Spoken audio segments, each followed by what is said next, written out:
During our last live stream, during the last portfolio review, we had this submission by our good friend Benjamin Paquette, and he was showcasing this very nice Japanese old mailbox, which is quite nice. I told him that the textures were looking very nice, very, very high quality, so amazing. But then we jumped into the Marmoset viewer here, and one thing that I noticed and almost got a heart attack was this things right here. The welding, the details, look at that. Like, we even have welding like on that piece right there, the bolts right there. So this, I told Benjamin during the live stream, is not ideal. And the reason why this is not ideal, especially because he's presenting this on Marmoset, which gave us the idea that this was for games, right? And the problem is it's too heavy. We have almost 300,000 triangles on this asset alone. Yes, we have amazing textures, but you can have the same amount of amazing textures that you see right here without the need to have this amount of triangles on the element. So I talked to Benjamin, and I'm doing this video as I think the first time in this channel where we're gonna take a student's work and we're gonna optimize it. So I'm gonna show you two methods of optimization. One that I call the reduction method right here. As you can see, we were able to bring it all the way down to only 32,000, and we can even go further. And of course, the traditional sort of like a retopology process where we generate a low poly out of our high poly so that we can get the best possible result. So let's go. Now, I know this is going to bring, again, a lot of opinions. Topology, for some reason, is a very sort of like divisive topic among our community. And one of the arguments that people have shared about this is nanite, right? So nanite is this technology, for those of you who are unaware, that tessellates, pretty much like tessellates everything in real time. It allows you to have billions, not millions with an M, but billions with a B of polygons in your scene without a hit on performance. You will have a hit of performance, okay? Like, it's not magically gonna just improve your frame rate and make sure that it runs amazingly, but it's a way to, again, like, showcase as much detail as possible in your meshes. It works very, very nice, as you can see here, with things like buildings, right? Like all of the details here on the walls and on the elements. It works very nice with things like environments, rocks and mountain ranges, and all of this like very intricate details, because as you guys know, when we're doing retopology, if we try to optimize this and create like a cage to bake everything into, we end up with like faceted looks. However, this, for instance, is one of those examples that I'll be like, I don't think we really need nanite, right? And it's not because you can't do it, but it's more about the question of should you do it, right? Like, should we use nanite for such a simple asset as this, like a concrete wall or concrete like retainer, where we could very easily retopologize this with some clean edge loops and keep the performance again lower. And that's the thing, right? Like, we were getting some comments on the Instagram post about people saying, oh, you don't need to worry about that anymore, you can just use nanite. First of all, not every single game out there is using Unreal Engine. Second of all, not every single game that is using Unreal Engine is using Unreal Engine 5 and is using the versions with the nanite things enabled, okay? So even though, yes, nanite is an excellent tool, an amazing tool, and we use it quite a bit, newer games are definitely using it, that doesn't mean that you should just like completely forget about the traditional workflows, because there will be points where optimization is going to be very important. So here's the model. As you can see, it's a good model. Like, the model is clean. It's relatively simple, right? But it's a clean model, and we get 300,000 triangles here.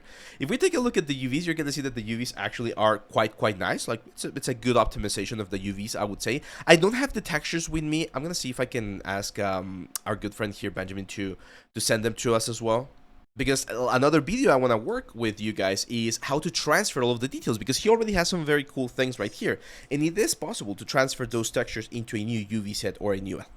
So the first thing we can do, when you have an asset such as this one and you want to optimize it a little bit more, you should be asking yourself the question, which parts of these elements do we really need and which ones can we like skip, right?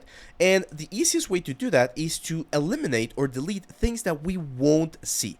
So for instance, here on that little like welding thing right there, it's so small, right? So small. So you don't need that detail. We can just delete that, and that already takes out 20,000 triangles, and we're going to be able to optimize. But even if I take a look at this right here, look at that. We got a bunch of different bevels here that, yes, give us a very nice silhouette. But unless you're going to have a close-up of this like element right here, it's not needed, okay? We do not need as many polygons. I can see that this cylinder right here is a 32-sided cylinder. Again, not the end of the world. We could simplify it more, but I'm going to keep it like that. I'm just going to show you how we can remove some edges. And it's very simple. Here inside of Maya, the only thing we need to do is we need to really ask ourselves the question, how many of these faces are actually changing the silhouette of the object? If we go to number 7 to watch the silhouette, and I check, you're going to see that, yes, there's a little bit of a nice curvature there, but it's so small in comparison to the screen that we actually don't need it. So I can grab that edge loop, this edge loop, and this edge loop, and just delete them. And that change in silhouette won't really make that much of a difference. Now you might argue, oh, I really want to have a little bit of curvature. Okay, let's keep one more, just for the sake of argument, right? And we can keep one more right there. But to be honest, if we're talking about like performance-oriented like optimization, you really want to remove as many as you can. So for instance, this one right here, can you see that it's making too much of a change? It's not that much. Like the silhouette doesn't jump too much, and again, especially at the distance that we're going to be seeing it, is not that big of a change. So I'm just going to start deleting all of the edges that we don't really need, okay? Same for this curvature right here. Yes, we have a very nice curvature, but can we simplify it? Maybe we can delete a couple of edge loops right there. And of course, that's going to give us a little bit of a more, again, faceted look for the whole thing, but it should be very, like, not noticeable. Now, especially on this corners, and this is very common when we're using bevels, we don't need all of this. All of these things that we see right here, all of that curvature can be baked down. So for instance, here I can see that we have like a bevel with 5 subdivisions. So I'm pretty much going to delete all of those subdivisions right there, and that's going to be way better. This face right here, that's a flat face. Let's remove it. And then here, I'll agree. Yes, we might need a little bit more resolution. So let's eliminate every other edge like that. Okay, same for this one, like that one's not doing much, not doing much, not doing much, not doing much, not doing much, not doing much, and we just delete. And even I would argue that this one is not doing much either.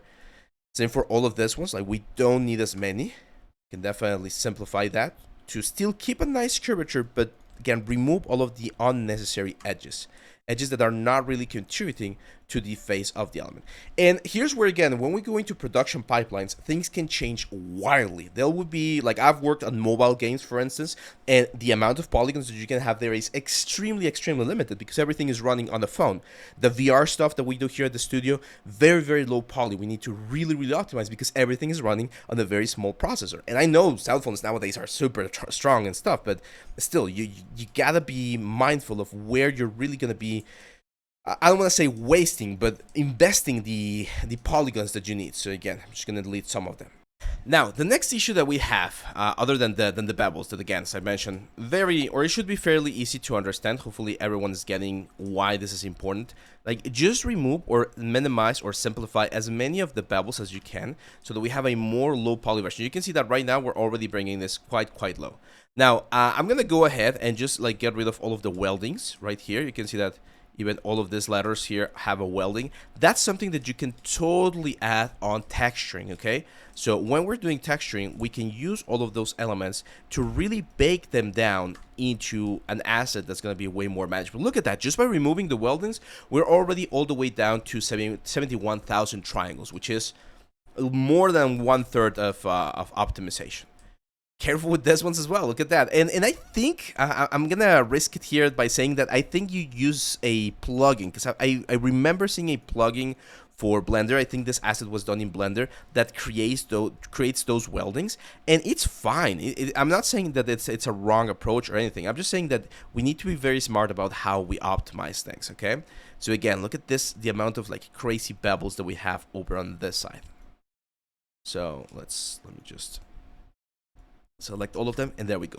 The reason why we're optimizing is because this is going to be for games. If this was going to be a subdivision model for film or something different, then we use a slightly different approach. Now here on this area, you actually did a good job on trying to keep these areas as clean as possible, but you can do it even better. So if we grab this whole loop right there, except for the bevels, of course, what we can do is we can collapse them, and that's gonna, yes, give us a triangle right there, but it's gonna save us so many polygons on this side. Same on this one right here. We can just collapse it and keep it very clean. And then I take a look at this edge. Is it really contributing to anything? Like, do we really need it? No. Goodbye. We just delete it, and that's it. Over on this side, similar stuff. We grab all of those stuff, we collapse, and this edge we just delete. In that way, oh, and even this one right here. Make sure not to grab those bevels right there for now. we just collapse. And yes, we're gonna have a little bit of a triangle right there, but since it follows the cylindrical shape of the object, it's not gonna be too much of an issue. I've had some like clients that would even go all the way to tell me, hey, like minimize that even further. So all of these edges right here, collapse them as well. I don't like doing this as much because as you can see, we start getting a little bit of a weird overlap there on the triangles. So this is where it's always a balancing act, right? Like how much do we simplify? How much do we keep the same? But you can see, for instance, here, that's a problem, right? Like look at how many edges we have right here. Like that's something that we definitely need to start simplifying. I like to go with the areas where the triangles are first, because that's usually the easiest part to start like simplifying some of these elements. Now we also have these lines that just stop at the circle, at those poles. Those are also lines that are very easy to just delete. And with this ones right here, we gotta be careful. So one trick that you can do is delete a couple of faces. The ones that are, let me isolate this, like delete these faces right here. And then delete this faces right here. This faces right here. There we go. And then we just grab like this edge except for the first face, and this edge except for the first face, and we just like weld everything together. See that? So we just reduce a lot of like polygons right there. And by doing that, the only thing we need to do now is fill this in. Like just add a couple of triangles all on this area so that they follow that particular face. I can also see, and this comes from modeling theory, right? Like we cover this a little bit on the Maya course. When we're modeling, we got to be very careful on how we attach things to one another. Because to me, this one right here kind of looks like you used a Boolean or like something like that, and then just bevel any angles that you had. Because this topology right here is not flowing for subdivision surfaces as much. So you got to be very careful with that kind of stuff. Okay. Let me go back here a little bit. There we go. So yeah, I would try to, again, find all of these points. Angons are not that much of an issue because, again, it's very simple to just solve an angon by going there and just deleting one of those. We definitely need to simplify the edge right there. Now, inner faces, right? Anytime you have inner faces or faces that are going to be here on the inside, or they're not going to be seen as much, you can see how this thing is covered by the little hood there. You don't need to model those, okay? They're not needed. So all of these edges right here, bye. We can leave that like a very sort of like smart, like clean element right there. Even this bevels right here, they're actually creating angons, as you can see right there. Gotta be careful with the angons. I know angons are another one of those like very debated topics on the industry. It's like, oh, they're good, oh, they're bad. You should never have angons. You can definitely have angons. It's one of those things that you just gotta be careful about. Okay, they're not horrible. Like they're definitely useful actually. But you gotta be careful. Here, I'm also simplifying. You can see that we have another weird element. And we have angons here. That's an angon, that's an angon, that's an angon. Again, they're a flat surface. It's an object that's not gonna deform, so it's perfectly fine. Like, we're not gonna have that big of a deal. However, ideally, especially if you wanna bring this, for instance, into ZBrush to add more detail, you definitely want to triangulate. Okay, so either manually triangulate or like automatically triangulate so that everything can be like imported properly. But yeah, that's another one. So yeah, 35,000 triangles now. Look at that. Like we've went from like we've pretty much decimated this, right? Like we've gone and we've reduced this by more than 200,000 points, and we're still looking at pretty much the exact same shape that we had before. Okay, so something like that. Same here on the inside. Like any of these elements or any of these edges that are not contributing to the form of the element can't go. I might even be tempted, again, from a game perspective, to delete those faces and just bridge them because it's such a small detail that you're not going to see it, but I think we can afford it. Right now, you can see that the main piece is already at 7,000 points. In the video or in the portfolio review, I mentioned that you want to try and keep this right around like under 10K. So we're on our way. Careful also with this one right here. This one to me looks like, again, you of course used a lot of bevels and you smoothed this out, and we don't really need to smooth. Maya has a very cool tool I'm going to show you where you select one edge loop, select the other one, and here in bonus tools you can go to modeling and select every nth edge in the loop. It seems like it didn't work this time around. Let's try this again. So bonus tools, modeling, select every nth edge. I'm not sure if it's because it's not flowing nicely. It should work there, but anyway, it should be selecting like every other edge on the thing. So I'm gonna have to do this manually. I'm just gonna select every other edge. I know this will kill the silhouette a little bit, right? Like it will give us a little bit more of a faceted look. But as you can see, it's barely noticeable. Look at the difference. It's that against that. It's barely there. Like you don't really see it as much, and it allows you to really optimize the whole thing. So that's it, guys. This is how you can optimize some of this stuff. Again, you don't need all of this bevels. Now, I'm gonna jump very quickly to a final part here, and what I'm gonna do here, actually, I'm gonna let's just combine everything. I'm gonna re-import. I'm gonna call this reduction. Okay. So that was the reduction method, where you take your low poly or your high poly, you duplicate it usually, and you start like removing stuff that you're then gonna bake into this. The cool thing about this reduction method is that it actually keeps most of the UVs. If you change certain things, like this one right here, you can see that things are changing like heavily. That's an unfortunate part of this reduction process. We can be a little bit more careful. I think that was when I like deleted faces and stuff, because usually by just removing edges, you're not gonna kill your UVs, so you might be able to just reproject everything. But look at this. We went, So we went from 300,000 points, 300,000 points to only 32,000 points. And again, we can continue reducing this, removing some of the bevels and stuff. And what I want you to notice here is, especially when we turn on anti-aliasing, look at the silhouette. Compare the silhouette of both objects. Can you really see a difference? Especially in a game, like on a third-person game, this thing's gonna be really far away. On a first-person game, you might be a little bit closer. And yes, you can see a little bit of the faceting there on the top of the element, but most of the other stuff, you don't see it. You're not gonna see a really like intense change in the silhouette. So your players are gonna be able to see this asset with the amazing textures that Benjamin had, and the game is gonna run smoother. It's gonna be faster. It's gonna load faster, which is also another huge thing for games nowadays, right? They take forever to load. So yeah, that's pretty much it for this reduction method. Now I'm gonna hide our little element right there, our reducted element, and I want to show you the other method, which is the traditional baking process, right? So if this is our mesh, right, like this is what we would normally call a high poly mesh, what I need to do now is I need to create a low poly mesh that encompasses this in the best possible way. And no, not everything is manual retopology where I need to draw quads and everything. When you have assets like this, for instance, it's a lot easier to just do what I'm doing right here and go and just like use another primitive to rebuild like a cage that's going to capture this whole thing. So what I'm going to do here, for instance, is I'm going to extrude this in. There we go. And I don't need, of course, this, right? Like that's way too simple of a low poly. But what I can do is I can just start adding a couple of edge loops here and there. On the higher points, we call this the apexes of the elements. And we add some of these elements, or some of these loops, to capture the silhouette a little bit nicer. Right, like we push that in. This one, for instance, we can push it up a little bit. This one we'll push in. Now, some details won't be captured by the silhouette. This is again where your expertise and the project that you're working on, depending on which one it is, will dictate whether or not we need to capture, for instance, that curvature right there. If your lead or the project says, yeah, we need to have that, okay, cool. We are gonna need another extra edge loop right there, and that of course is going to bring our poly count higher, right?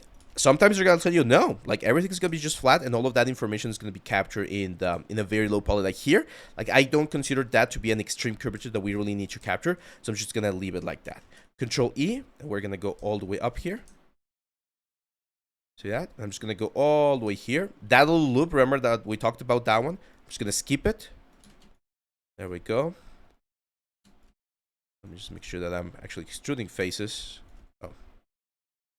Control F11 is a shortcut. I'm going to delete the faces. We can always bring that cap back. So here, another thing I like to do is just extrude, push, position, get it into position, Control E, push up, push in, Control E, push all the way up, Control E, push out, push up a little bit, Control E, push up, push out. See how I'm usually with a curve, when you're capturing the curve of a hard surface object, you need at least 1 or 2 points. Usually for this very like big curves, I like to go for like 3 points. So it's gonna be like that, and then up, in a little bit more.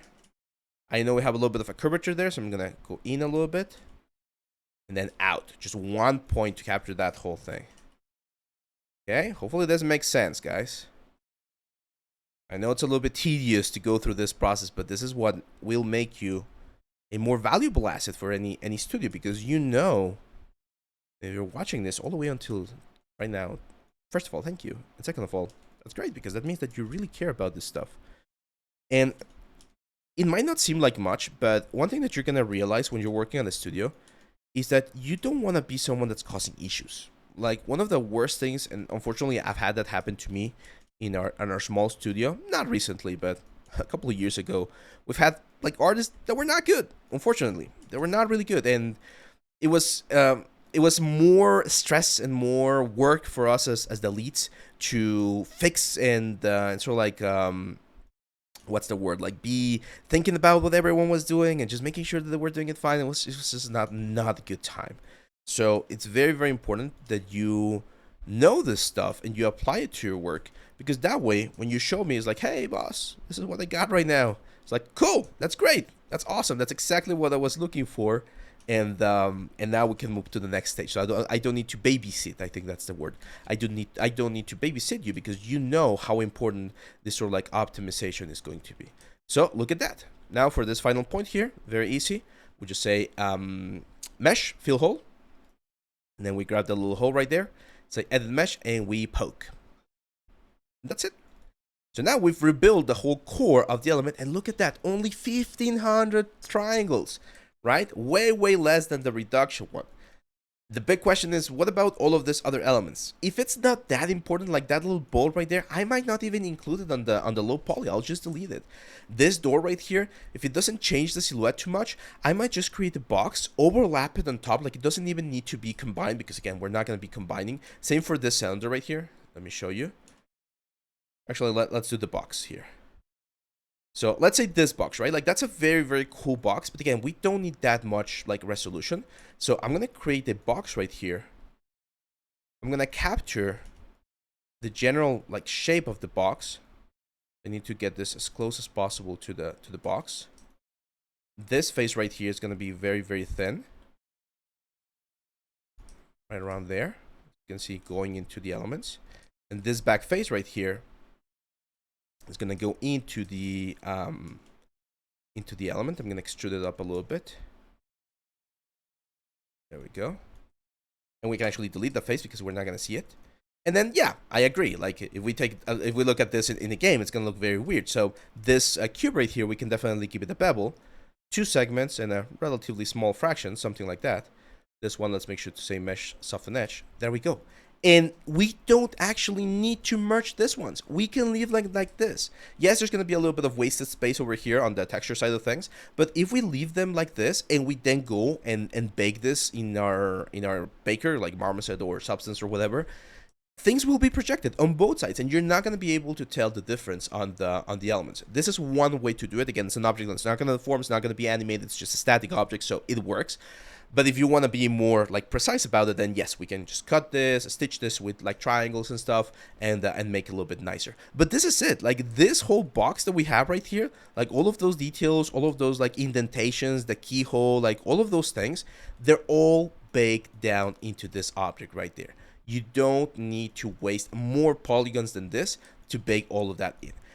Again, it depends on the project, right? Like, if you're going to have a project where there's going to be someone opening this little thing and you're going to see all of the intricate elements within, and okay, yeah, you need more polygons, you need more structural elements. But I just want you to notice how low we can actually go with this elements right here without really killing the performance of our machine, right? So with this, we're only at like not even 2,000 triangles, and we're already again capturing the silhouette of the element, which is what players see, which is what we see when we're playing the games.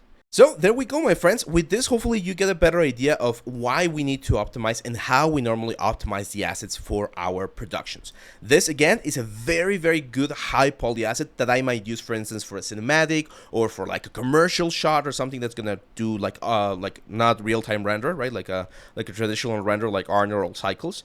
This is something that's getting closer to like a AAA or like a high poly count. It's still way too high, I would say. we can definitely minimize this quite a bit more. And finally, this is what we normally work with in like mobile games, where you try to optimize as much as possible and bake as much information down into the object. So yeah, well, do we have 2 cylinders? There we go. We had 2 cylinders right there.